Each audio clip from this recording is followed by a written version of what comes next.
It's week 18 of the NFL season, and the NFL coaching frenzy is underway. Mike Vrabel interviewed with the Jets today. We'll talk about that.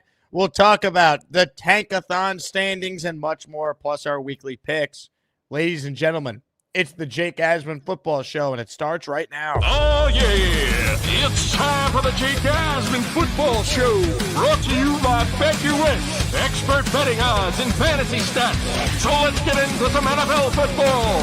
Brought to you by our friends at BetUS. So get your questions ready. Here's your host, Jake Asman. Here we go, week 18 of the season. If you're betting on any of the games, do it with our sponsor, BetUS. 150% sign-up bonus with your first deposit. And, of course, second and third deposit, about 125%. Take full advantage. BetUS is my official sports book. They should be yours as well. It doesn't just have to be football. You name it, they have it. BetUS, our official sponsor of the Jake Asman Football Show. Joining us right now on a Friday is our dear friend, Cole Thompson. Cole, happy Friday. And we've made it to week 18, baby. We are finally at the end of the regular season.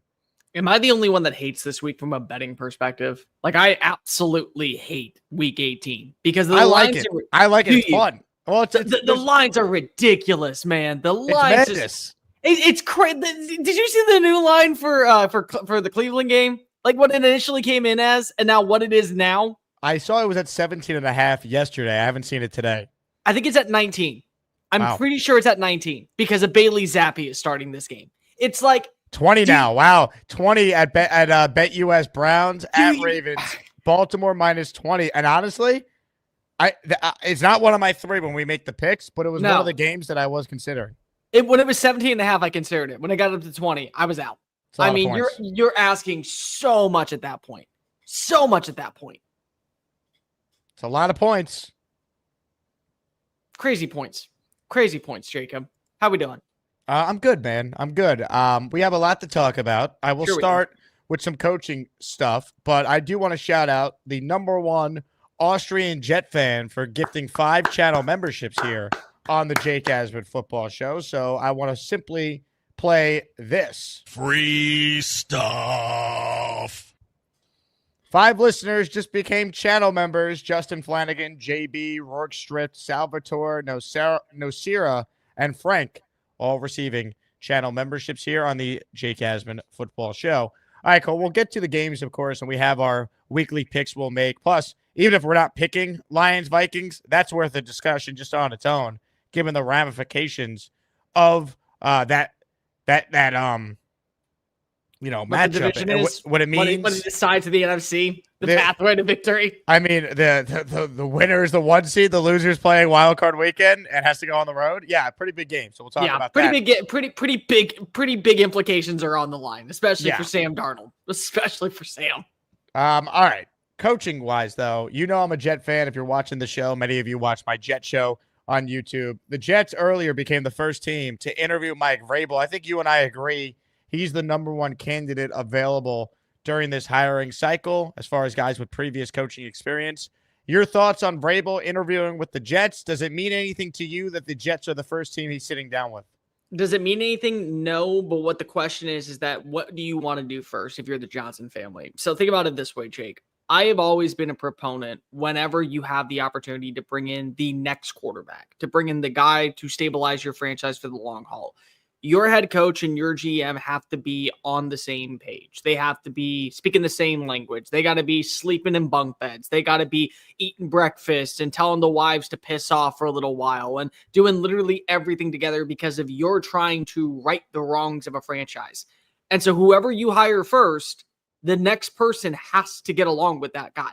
That has to be the move. So if you believe that you can get the best version of players in Mike Vrabel, whoever is the GM has to be okay with Mike Vrabel being the coach, letting him do it his way, and letting it be in control. Because of the last thing you can have is a power struggle between the two sides where you think in one hand, we got to go out and add in all these free agents. We got to go out and we got to draft these players. We got to make these trades up. We got to make these moves, these extensions because we want to stabilize our roster for the long haul versus another way to where you say, no, get me as many players as possible. I'll punch them out and turn them into all pros and then trade them right before they hit the actual market and get a good draft compensation in return, because that's what really it comes down to. So if you think that a guy like Mike Vrabel is the best fit for this Jets organization, you make sure that the next time that you speak to him, he does not leave without signing on the dotted line. He is the long-term answer.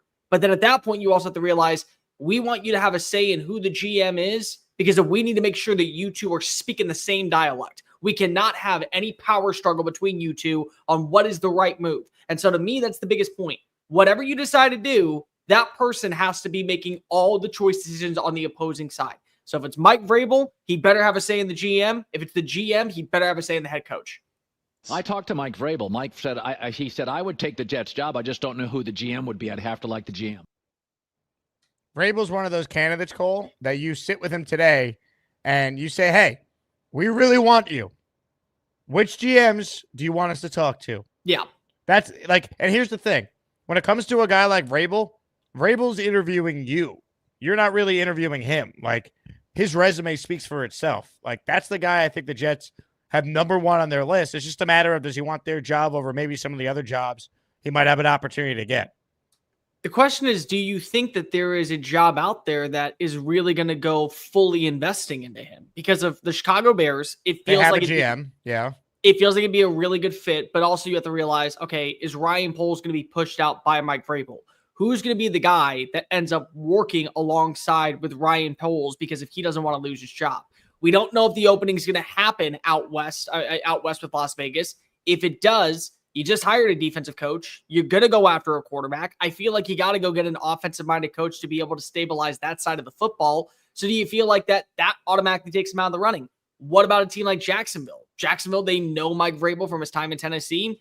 Is Trent Baalke going to be there? Does Trent Baalke want to have a relationship with Mike Vrabel? Is Mike Vrabel looking at Trent Baalke and saying, the reason why this organization is a topsy-turvy dumpster fire and is never going to get better is because if you're running the show. So it's either him or me, guys. What do you want, Tony Khan? What do you want, Shahid? If that's going to be the case, then he's out of the running there. So the question is, do you feel like that there's another team that's going to be willing to make that offer? To me, the biggest selling point is going to be what happens with New England.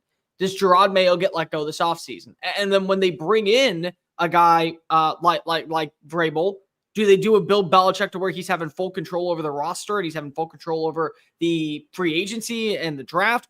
Or is it going to be they actually finally hire a GM? Because if Elliott Wolf is just the de facto GM, he's not really making a lot of the decisions. It's still kind of the same emphasis that they had underneath Bill. So that's the big thing that I look at right now is that if there is an opportunity for him to go elsewhere, I think that he's going to look around. But is there an opportunity right now that will give him everything that maybe a team like New York will?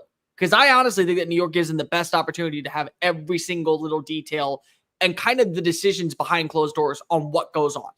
I also think, too, when it comes to the Jets, Woody Johnson just wants to give someone full control that he trusts and then stays out of the way. He lost complete faith in Saleh and Douglas, and he should not have fired the head coach 5 games in. That should have been done at the end of last year. But everything I've heard coming out of that organization is that the Jets are looking at it like, we can't screw this up. We value people with experience. That's the route we want to go.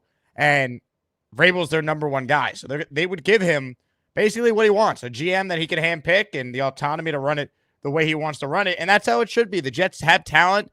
They've missed the playoffs 14 years in a row.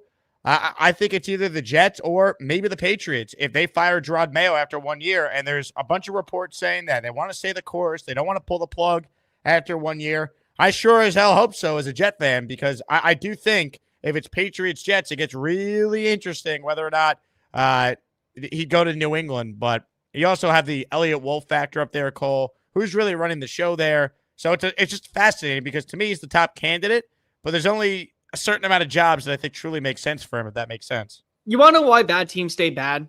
Because they don't end up hiring guys like Mike Vrabel. That's it. I'm sorry. I'll defend that as long as I live. Because of what you're doing is you're just putting yourself in the same mediocre, same below average, same toxic rinse and repeat mentality year in and year out. Look at the Chicago Bears. They are a perfect example of this. What do they always do? They'll either fire the GM and keep the coach and the quarterback, or they'll bring in a new GM and a new head coach with the quarterback that was brought in by the former regime. So it's a wash, rinse, repeat. You're never going to be on the same page. Look at Jacksonville. Jacksonville has been able to land the number 1 pick more times than I can count. But you want to know what the problem is? They always constantly are going after the wrong guys to lead the charge. They're never eye to eye when it comes to the locker room and when it comes to the front office. That's why they always stay horrendous. Look at the Las Vegas Raiders, one of the most dumpster fire of organizations. They had a premier coach that came on in Rick Scalia, that brought his team to the playoffs, and they said, not sexy enough of a hire. Let's go get the Patriot way out in Las Vegas. Let's go get Mark Davis's Sin City formula that works from Foxborough out here, and they stay bad. So I'm sorry. If you want to be a good team, what you do is you hire the person who is going to demand excellence, no nonsense from his players, make sure that everyone from internally inside the building to the ball boys on the sidelines are speaking the same dialect. They all are believing in what the pathway is to victory, and he's the one calling the shots. So Mike Vrabel is a guy that will get the job done, and Mike Vrabel will tell you as you are kind of questioning what he has to say, I don't really give a shit. I've been doing this longer than you've been alive. And watch the results I had. I took Ryan Tannehill to having the best QBR and passer rating in the NFL for a 3-year period. You don't think I can do that with a 2nd-round pick? You don't think that I can get people and bring in the right personnel? And the big thing is for a team like the Jets, here's the thing, Jake. A team like Chicago needs to go hire an offensive-minded coach. A team like Jacksonville needs to hire an offensive-minded coach. Why? Because they're so invested into their quarterbacks. New York doesn't have a quarterback long-term. No, we need a culture overhaul. They need a culture. They need someone that can come in and basically, take the talent that's there, coach them up, hire a good staff. There's an odor of losing that's in the building, a loser mentality. And it's a stench that has lingered for a decade. And especially the last 2 or 3 years, just the excuse making is out of control there.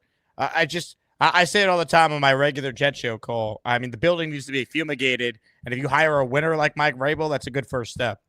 I'm sorry, but people out there saying, well, when you look at his numbers and you look at his record and his resume, how much is he really a winner? Look at what he was dealt with and how he was able to turn the team around when he took over from Mike Munchak.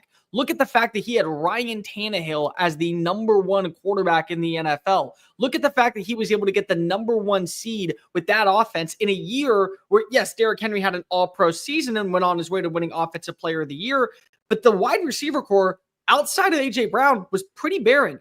I look at a guy like Mike Vrabel, the reason why you win is because if he demands you to win. And that's what I need. And that's what I want if I'm an organization. I'm talking about the college football playoff right now. Marcus Freeman just won against Georgia, an SEC team. We've been making fun of Notre Dame all year because Notre Dame lost to NIU. The reason Notre Dame won that game is because they outcoached Georgia. The culture that has been documented inside of South Bend, Indiana is so sustainable and so strong. They can lose multiple starters and go toe-to-toe with the SEC champions. That's what you need in New York. Somebody that is going to have players rally around him, want to play, want to be able to be coached, and want to listen to the identity of what makes our team great. Mike Vrabel is that guy. And I'll tell you what, if the Jets miss out on him, he better go to New England. Because if New England misses out on him, both of those organizations are going to be sitting in the dumpster of the AFC for a while some team gets damn lucky in the process. If not Vrabel, I do think Brian Flores is a good candidate. I don't think the Browns would fire Stefanski, but he'd be immediately at the top of my list if he were to become available. I think John Gruden's going to get some consideration. I think the Jets need someone with experience. They've tried the first-time coach thing long enough. I'm sick of it, Cole. Experience, baby. Yeah. Okay, experience, it's necessary, but it also has to be the right experience. Like Brian Flores, I'm sorry. If you don't have – the thing with Brian Flores is that as much as I would agree that he belongs in there, or at least belongs to be able to have that conversation, do you trust him to be able to develop a quarterback? Because, yeah, I think he's learned from that go-around with Tua. Also, he's probably going to end up being right about Tua. What has Tua done? He's a good quarterback, not great, and he always gets hurt. He's a good quarterback that he didn't want to use. And he shot himself and self-sabotaged the Dolphins because he didn't want to use him. That's why. The Dolphins sabotaged the Dolphins. Did the Dolphins not get better when they hired Mike McDaniel? Did Tua not get better when they hired Mike McDaniel? So Tua got better, but their records haven't gotten better. The last 2 years in Miami, Flores was 9-7, 10-6. I think it was 8 and 8, 9-7. No. He had 2 wins. If he had 10 wins one of the last 2, so it was 10-6 and 9-7. And they didn't make the playoffs. The 10-6 year, they missed out on tiebreakers. My point is, Flores, experienced Brooklyn guy, tough, no nonsense. Had a year with Tomlin, then has now had the last 2 years as the Vikings DC. I'll take him. He's to me a good coach that I think second time around. I value that. Cliff Kingsbury, another example of that when he was talking yesterday about what he learned from his first go around. Okay, let me ask you out of curiosity. What would you rather have if you're a Jets fan? Because I could see this scenario where the loser of that job, if it was to be between Flores and Kingsbury, the other one goes to Las Vegas. Who would you rather have? Well, so what are my two options? Kingsbury or Flores? Flores. Ooh, I go Flores. He won more than Kingsbury did. I go Flores. And the reason I go Flores is because of that no-nonsense defensive mentality. And the other thing is that you have to look at, if you're going to go Flores over a guy like Cliff Kingsbury, the only reason why I can understand going Cliff is because of what's going to happen with a defensive coach all the time with a new quarterback. You're going to hire an up-and-coming offensive-minded guy. He's going to be fantastic. And guess what? He's going to hightail it on out there. He's going to get a new head coaching job. That's a good problem to have, dude. That means you had success. But you have to continue to build around that offensive-minded coach. When you have the same offense that's built underneath Kingsbury, and he wants to be the play caller, and he wants to have all the bells and whistles, and he wants to be in full control of the mecha ship of whoever is QB1 down in Las Vegas or QB1 up in Florham Park. I'm telling you, the problem that I have with that is it better work. Because I can get a good defensive-minded coach, but at least I can say my offense is run by me, and I have to be held accountable. I have to be held accountable if it's my offensive personnel. But hold on, wouldn't you be arguing you want the offensive-minded head coach because then you don't have to worry about replacing the offensive coordinator? I'm saying I want the offensive head coach because I don't have to replace the offensive coordinator. So wouldn't you take Kingsbury then over Flores? I just don't trust Kingsbury. I didn't think Kingsbury was a desirable hire when he got hired out by Arizona. Like, that was my thing. But I understand the reasoning to go with an offensive-minded coach. Here's the thing, Jake. I don't think the Jets right now are going after a rookie quarterback in the first round. I don't think that they're going to be able to get that guy. So to me, I'd rather have a culture builder. I feel like that team like Chicago that has its quarterback locked in for the long term. They need to go offensive-minded. They need to go offense. Yeah, that's why I think can't go with culture. That's why I don't think Vrabel will go there. So that's advantage for teams that want Vrabel because, in theory, Chicago's a better job if you believe the hype with Caleb. But all these jobs, I always say this, they're open for a reason. Like, you go to Chicago, great. You're in a division with 3 teams that have all won at least 11 games. We're about to talk about a game on Sunday, the last game of the regular season, that features 2 14-win teams. One of them is going to be in the wild card round. That's insane. What do you think is the best job available, personally? If you're a coach that thinks Caleb Williams is the goods, I still think it's Chicago because that's the path to the quarterback. If you want the best roster, I mean, I think the Jet roster has some real talent on it. I mean, they've had the lead in the 6th quarter 6 times this year and have blown it. That's coaching. Their kicker cost them 3 games this year. Look at the point differential. Like, they're not your typical 4-12 team. If New England does open, if you like Drake May, you could argue that's an attractive one. I don't love Jacksonville. People are like, oh, Jacksonville, Trevor Lawrence. You're stuck with him, and he's mediocre. No thanks. And unless you tell me someone thinks Trevor Lawrence could do what Goff has done with the right coach, all right, then maybe. I don't think I would tell you Dallas, but I don't think McCarthy's going anywhere now. So I don't think that's. So you think he gets another contract extension? Yeah, and I don't think the Raiders is a great job because you don't have a path to a quarterback, and you're in the hardest division. You're with Mahomes, Harbaugh, Herbert, Sean Payton. No, thank you. So, like, you got to tell me the Saints is the best job with their cap situation? Like, no, all Saints these jobs is the worst job in my opinion. I mean, like, all these jobs have issues. I don't think there's a clear. You know how last year everyone said, "Oh, the Chargers is definitely the best job because of Herbert." I don't know if we have a clear-cut best job this hiring cycle. I think beauty's in the eye of the beholder when it comes to these jobs. I will say right now, if it was to be open, only because of the rest of the roster, I do like Cleveland. I think that Cleveland would be a really interesting job if it came open. I don't think Stefanski's going to get fired, so I go Jacksonville. You want to know why? Look at the way that division has always been run. You never have a usual double fifth champion. Tennessee won it once, then Jacksonville won it, then Houston won it. Houston won it this time. The only team that hasn't won it in the last 10 years is Indianapolis. So it's a constant turnaround. And if you do feel like that with Brian Thomas Jr., Christian Kirk, Evan Ingram, this offensive line that needs a retooling, but is going to be picking somewhere in the top 10, could land a really solid player like a Will Campbell or Calvin Banks, in a division that is always topsy-turvy, I feel like that probably is the right answer. I'm not saying it is, but I'm saying it feels that way. I also agree with you. For the quarterback standpoint, Jake, I'm crazy. I'm okay with that. I go New England. I absolutely go New England because they have the dude. I love Drake May. And I love the fact that I feel like in any offense, he is going to be sustainable. I feel like that he is going to not give you an attitude, and he's also going to be able to put up the numbers that you're looking for. Look at what he's doing this year with makeshift wide receivers, an ill-advised offensive line, and a lackluster run game. Like, he's not good enough to win Offensive Rookie of the Year, but he certainly has not been the most disappointing rookie of all the players that have seen multiple reps this season. I'm telling you, I think it really comes down to like what that particular coach wants. This doesn't feel like a obvious like best job out there type of thing. No. I think you could argue for a lot of different franchises. Of course you can. I would say so. I think that we can all agree at the worst job. And I'm not throwing the Giants in here yet because I don't know what's going to happen with Dable. At that point, it's just by the way, their job is now less attractive because they no longer have a path to whatever quarterback you want at the top. And you would have to trade up. And if you're Joe Shane, and by the way, you don't know if you're going to have Joe Shane back or if Brian Dable's going to be back. So for a GM, you may hate it. From a head coach, you may hate it because one may be returning. I think that it's still the Saints are. They're in cap hell. They're always in cap hell. They play in a division that feels winnable, but you're seeing a pathway to where Tampa's been at least consistent. Carolina has some pieces. Atlanta, I think that they're going to be above average next year. This feels like the worst job because of what you have to actually work with in terms of cap space, draft selection, and how you constantly are in that 6-11, 7-10 range. That's just too much of a hell for you. Hit the like button if you're just tuning in. You're watching the Jake Asman Football Show, where I talk NFL on this channel at least twice a week. Cole Thompson, he joins me every single Friday on this version of the Jake Asman Football Show. All right, Cole, before we make our weekly picks, let's just talk about Week 18. You said it. It's a really hard week to talk about. You have a lot of teams resting starters. You have a lot of teams maybe trying to do some strategic tanking.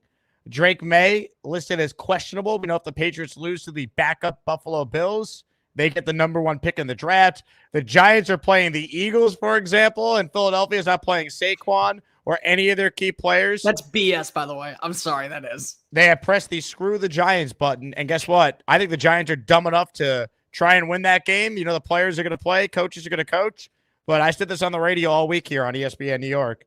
If I'm John Mara, I am demanding Brian Gable to start Tim Boyle. You cannot win this game and potentially be picking 7th or 8th. You had control of the number 1 pick. You can't win the last 2 games of the year and screw yourself completely. Right now, you might have screwed yourself, but if New England's at number 1, it will cost a lot, but at least you still could trade up and get a quarterback if that's what you want to do. You fall to 7 or 8 after this season from hell. Get ready to learn Kirk Cousins. Get ready to learn Andy Dalton. Like, you're starting a bridge quarterback next year, and the whole point of the Giants season was to get the quarterback, and now that might be potentially gone with a win on Sunday. Well, watch what happens is they'll trade back up into the end of round 1 to go get a Jalen Milroe or a Jackson Dart from Ole Miss, and then that will cost Joe Shane his job. Like, that will be the nail in the coffin that eventually puts him in the grave and never going to be hired again. I agree with you on one thing. The fact is, when you look currently at the Giants situation, if you are Brian Dable, I mean, if you're John Mara and you're telling Brian Dable, I'm not going to fire you if you lose this game, he's got to decide what's more important, job security for me long-term or winning a football game to prove that my roster still wants to play. Here's the bottom line, though, and I'm so sick and tired of people thinking this. I'm not saying everyone in the chat is thinking this. I'm not saying Jake thinks this, but if you believe for 1 second players care about where their team is selecting next year in the draft, you're out of your mind. They don't give a flying fadoodle at all about what the roster collection is. You want to know why? Because if they may not be here next year. So how does that benefit them? Oh, yeah, we bring in the number 4 overall pick. Yeah, well, I'm now with San Francisco. Oh, well, now I'm with Cincinnati. Oh, I got cut this offseason. So I played my ass off this year, and I was told I have to tank. I'm not going to be able to play my best version because if I want to guarantee my team a better roster spot, only for that team to say, you know what, not good enough, let's show you the door. So come on, man. I mean, like, if you think that people are not going to go out of the woodwork to demand that they try to win this game, you're absolutely wrong. They are. Every single team. The Cleveland Browns with a 20-point underdog is going to do everything for them to win this game. And I wouldn't be shocked to watch as Philadelphia goes and says, you know what, let's screw over the Giants a little bit more and just throw pick 6 after pick 6 and make sure that they find a way into the end zone. So that way we hurt them and they don't have a quarterback next year. And then they're right back in square one. And now they're right back to where they were always in the dumpster fires. That could be the case too. But I'm sorry, like you're never going to get players to openly tank. That's not the norm in the NFL, and it never will be the norm. The Texans proved that 2 years ago. Of course not. But that's where, if you're John Mara, you have to basically say, hey, Malik Neighbors, you're banged up. You're not playing this week. We're making sure of that. Hey, Tim Boyle, get ready to start, baby. And if he carbs up the Eagles' backups and you win, you deal with it. There's nothing you can do there. But, winning that game last week against the Colts, one, it cost me in our pick competition, but two, just wild turn of events. Absolutely wild. Now, let's get to the Week 18 matchup of all matchups, Cole. Your thoughts on Vikings at Lions, winner, number 1 seed in the NFC, first round bye, home field throughout the playoffs, division champion, loser. Hey, enjoy the 5 seed, baby. You're going on the road, wild card weekend. Is it time for us to start actually believing in Minnesota? Because you and I have probably been two of the hardest critics on Minnesota, saying that eventually they're going to come back down to earth. Sam's going to have a bad game. They're not going to have the numbers to be able to pull away. And I'll give a lot of credit. Green Bay made a fourth quarter comeback and at least put the game interesting. But Sam Darnold balled out. Sam Darnold has been the epitome of a perfect fit for the style of offense Kevin O'Connell wants to run. I kept waiting for the shoe to fall. It hasn't. I'm in on the Vikings. Go Vikings. It's hard. The defense is playing out of its mind. They're doing a great job of pressuring quarterbacks into making mistakes. They have a veteran secondary and an older secondary that is still finding ways to not put itself behind the sticks. You also have a great linebacking core. You got a great pass rush. The offensive line is doing its best to keep Aaron Jones moving, to keep Jordan Addison moving. You get back a healthy TJ Hawkinson that's playing his best version right now. To me, what this comes down to is if the Vikings play a clean game, they're going to win this game. If they have any bit of a trip up, it feels like that's where a team like Detroit can strike. I think Detroit is the most complete team in the AFC. The NFC. I believe that Detroit on paper has the most complete roster fully healthy, but they're not fully healthy. They're far from it. How many pieces they're missing on the defense? How many pieces in the secondary they're missing? How many pieces on the front seven are not going to be in this game? And then you also got to look at not having a secondary runner in David Montgomery to where if they're able to take out a guy like Jahmyr Gibbs, this offense becomes one-dimensional.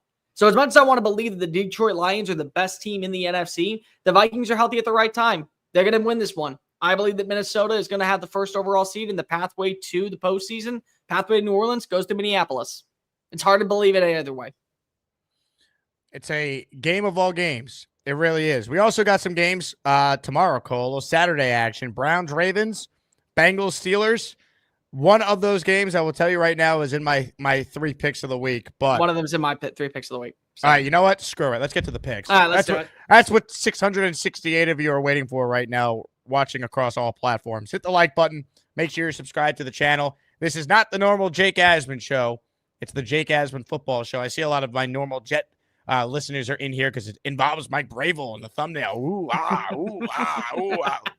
Get him, Woody. Get him. Mike Vrabel. We want him. I talked to Mike Vrabel. Mike said, he said, I would take the Jets job. I just don't know who the GM would be. I'd have to like the GM. Well, guess what? He met with the Jets today. Hopefully they found out which GM he likes, and off we go. All right, Cole. Let's get to the picks. Let's update the standings. I continue to be very bad. I was so good, and now I'm just not picking at a high level right now. This has to be a bounce-back week for me. Last week, you went 2-1. I went 1-2. The overall standings, I'm 25, 22, and 1. So I still have a winning record, which is nice. But you're 28 and 20 now, 8 games above 500. So you've been red hot. And since you won the week last week and you lead the overall competition, your first game, you go first, sir. So naturally, I'm going out to Pittsburgh and I'm touching the game between Cincinnati and Pittsburgh. You want me to believe in Mike Tomlin, and I want to believe in Mike Tomlin. I believe that Mike Tomlin is not the problem. Now, I think that there is a certain ceiling at this point for him out in Pittsburgh, but he has been able to continuously punch together 11-win seasons, 10-win seasons with a roster that has a quarterback in Russell Wilson or in Justin Fields. I'm sorry. I'm not buying it. I don't care that it's at home. I don't care that you're going to have the advantage of maybe finishing out the year with an 11-win season. Get on over it.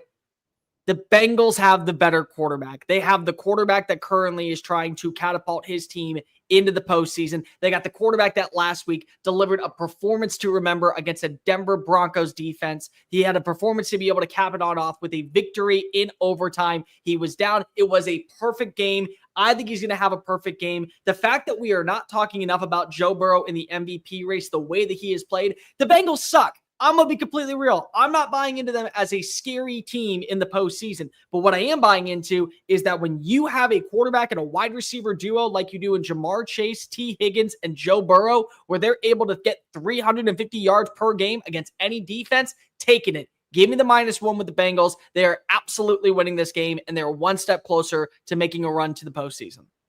Ladies and gentlemen, Cole Thompson and I have a family play. Yeah. I'm in.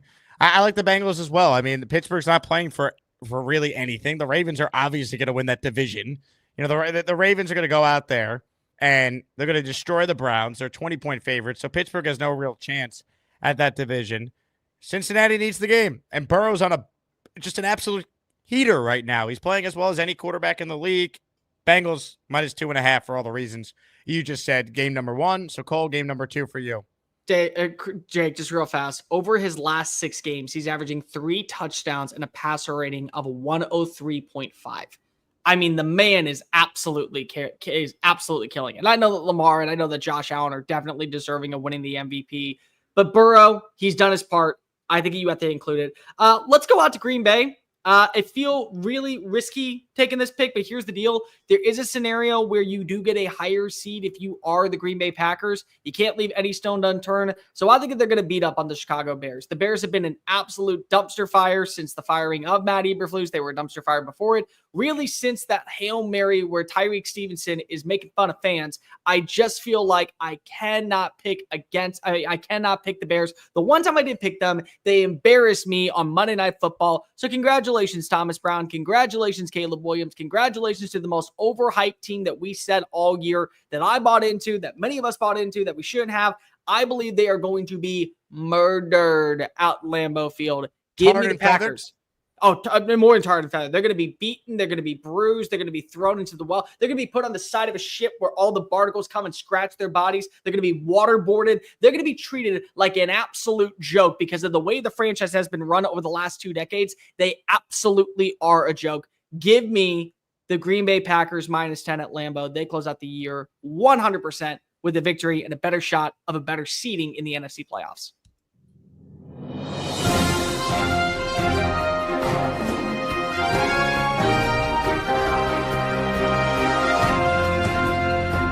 Five spot of channel memberships from Jeffrey R. The breaking news. Jeffrey, thank you. If you hear your name called, you are officially a channel member. Jonathan Idero, Banks, JC, Michael Beckerman, Cliff Burlew, all receiving channel memberships. 25, your super chat is awesome, but I guess you're on delay. He says he likes Bengals -2.5. Cole and I, family play, both on the Bengals in that game. We just covered that, so I'm guessing you're on delay, 25. Appreciate you. All right, Cole, you're going with the Packers in that matchup against Chicago. Game number 2 for me, a team you know well. I like the Texans this week, getting 1.5 points against the Titans. Houston's playing their starters.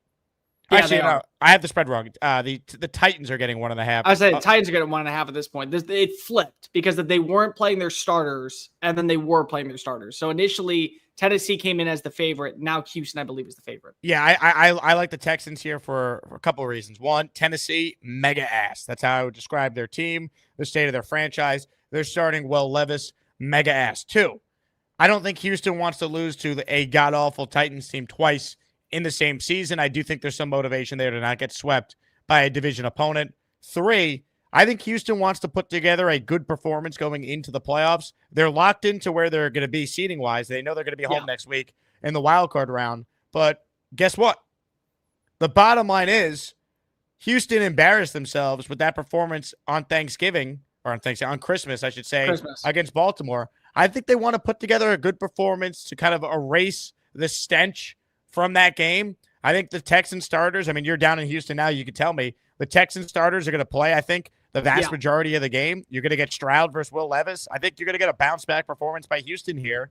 And I think it means something to the Texans to always beat the old Oilers. So those are my reasons. So that's why I like the Texans here. It's a low enough spread. I think they win easily against a team in Tennessee that I will once again define as mega ass. So I have been riding high all year on the Los Angeles Chargers. Jake, ladies and gentlemen, I think you know me at this point. I have been calling that the Chargers are the sleeper team in the AFC. Here's the problem. If Pittsburgh wins, they are automatically locked into the 6th seed. Pittsburgh is automatically locked into the 5. So there could be a scenario where at the very last second, they go, you know what? We're going to rest starters against Las Vegas. It's all good. We don't really care. We're going to be fine. We're going to run this way. Here's who's not resting starters. The Carolina Panthers.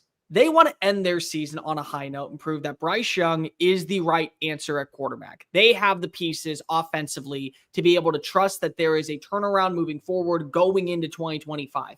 They want to see a guy like Xavier Legette prove that he can be still a legit number 2. They want to see that Adam Thielen has enough left in the tank to where they believe he can continue to turn the corner. They want to believe this offensive line is good enough to be able to protect against a very underwhelming Atlanta Falcons defensive front. And here's the thing. Atlanta, once again, went out and spent money in free agency to fix their defense. They're still awful on that side of the ball. They can't rush a passer to save their life. And Bryce Young has been playing better football than ever. +9 is too big of a line, knowing that the Atlanta Falcons, the chokes of the NFL, the way who has been able to find it and shoot themselves in the foot consistently after consistently not being able to cross that finish line. They do it once again. I'm taking Carolina at +9. Even if Atlanta wins, they make it a 4-quarter battle. It is too rich of a line for me not to take the Panthers. Cole, my final game is a game a lot of people are going to say, what? Why would he? Don't do it. But the reason why I'm doing it is because I have conviction. And it's not the game that you're thinking of.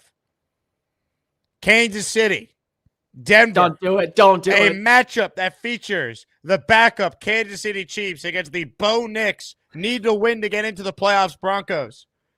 I don't care if Mahomes is not playing. I don't care if Kelsey's not playing. You're going to give a 15-1 team 10.5 points? Carson Wentz is playing for a starting job somewhere next year. He's going to ball out. Kansas City getting 15.5 points. I got to do it. It's too many points. They're 15-1. Their defense has too many good players. They're not just, the Chiefs are too well coached just to lay down and die like a dog. They won't. They're going to fight. And it's going to be a close game, and they will cover that number with that many points. Let me ask you, do you think that Bo Nix doesn't show up in the biggest moment of his career? I think Bo Nix will play well enough for them to win, but it's going to be a close game, and ultimately that's just a lot of points. Carson Wentz is not Tim Boyle out there starting. He's not Zach Wilson. He's been a good quarterback in this league before. It's his opportunity to go out there and play, and if he looks good, parlay that into an expensive contract as a high-end backup or somewhere to go and compete for a starting job as a bridge. I think they play him tight.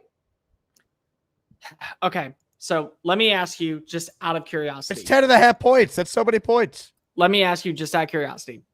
Pick your winners this weekend. Who is going to the playoffs? I think Denver's going to the playoffs. They're in. Who else is up for a playoff spot?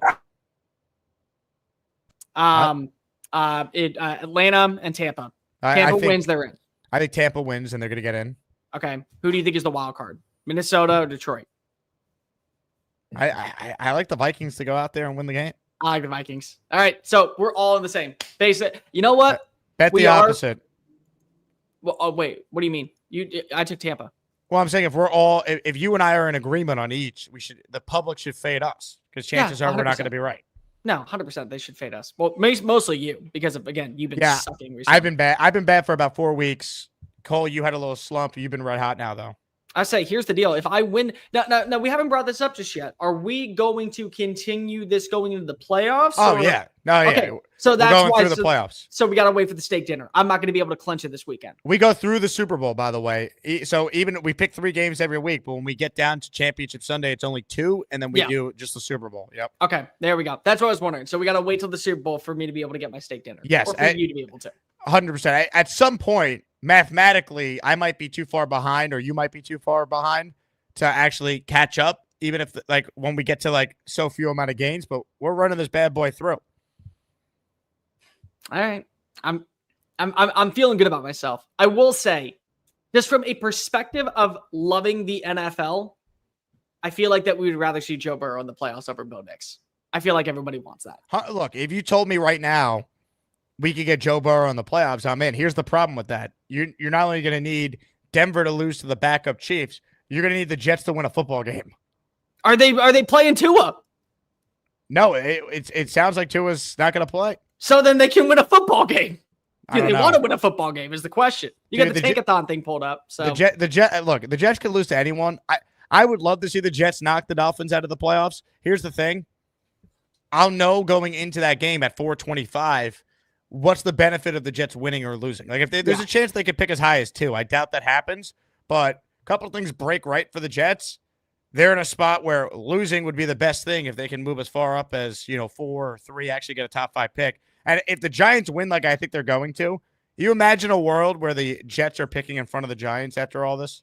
Yeah, no, exactly. That's the beauty of it all. Think about this for a second. If somehow the Tennessee Titans, the New York Giants, the Jacksonville Jaguars, and the Carolina Panthers all win, the Chicago Bears that trade away the number 1 pick to go get a wide receiver is closer to picking number 1 with their number 1 overall pick, and the New York Jets also are going to be picking in the top 3.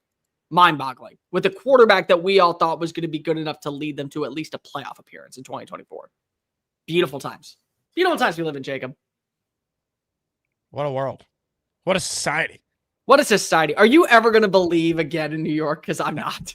I'm sorry. The fact that I actually went to Las Vegas with you and sat on a 25-minute show and tried to hype up the Jets is still painful enough for me.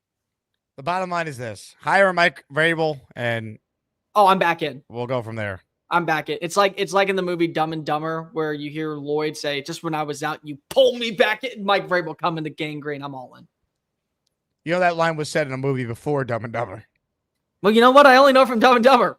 It was from The Godfather. Yeah, right. It is from The Godfather. That is right.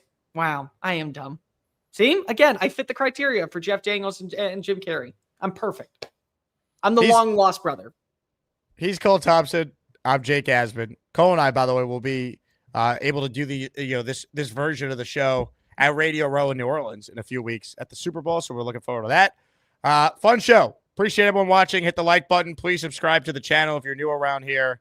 For those seeking a Jake Asman Jet show, we'll be live in the 5 p.m. Eastern hour later today, so stay tuned for that. Cole, appreciate you as always, my man. Enjoy your football weekend, and I'll talk to you next week.